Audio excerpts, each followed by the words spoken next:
So recently there's been a rise of Battlegrounds games that all copy the same flow. Now listen, I don't hate these games entirely, but I can't help but feel they're the exact same. However, a new one just released called Realm Rampage, and I want to know, is it actually different? Let's find out. Now to start off, the game has 7 characters, 2 of which are early access, which by the way probably aren't being worked on because they already got the traction that they wanted. I mean, why would they push out another update immediately? Still though, you're a complete dumbass if you actually buy anything from this game. But then you take a look at the M1 system and you realize that it has the exact same M1s as the other games. Yet again, you test out another mechanic using the dash, and guess what? It's the same. Okay, but how's the movesets? Well, it looks cool, you know, nice effects, nice animations, but look at Katakuri. Did you see that? Wait a damn second. Is that Anime Showdown? Oh yeah, they blatantly took multiple aspects from other games and didn't actually try to change them. I wonder, what exactly do these devs want from Realm Rampage? I mean, you tell me, did they actually want to make a good game, or did they just want money? I think you know what the answer is. But even then, look at the strongest Battlegrounds, a predecessor to these clone games. It has that nice little wonky M1 style, superb graphics, and phenomenal animations, but you might be asking, what is this game missing?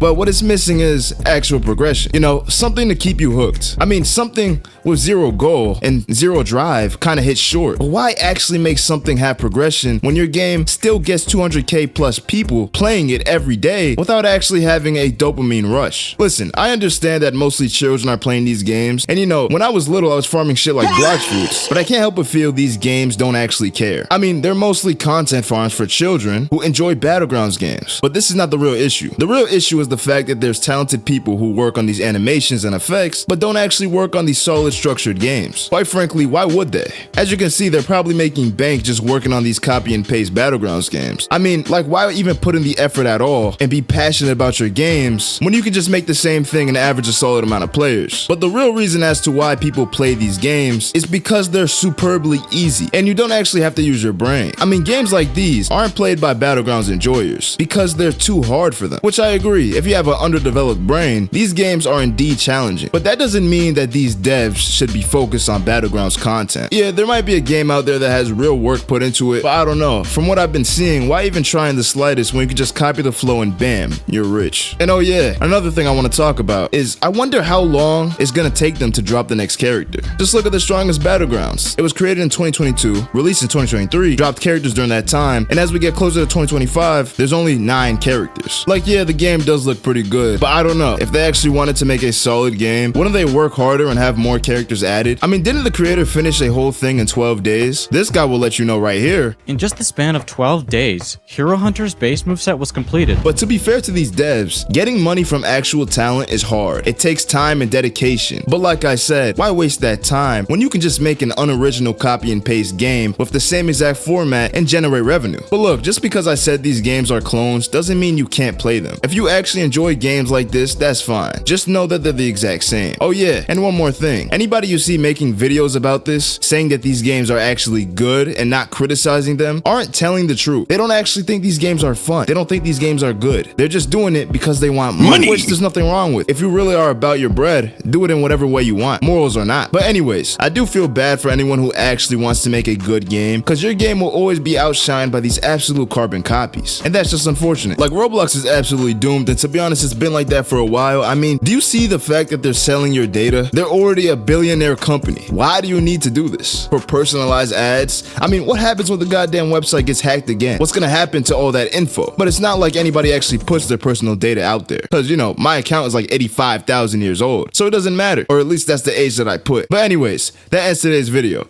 If you guys enjoyed, drop a like and watch this video right here. Peace out.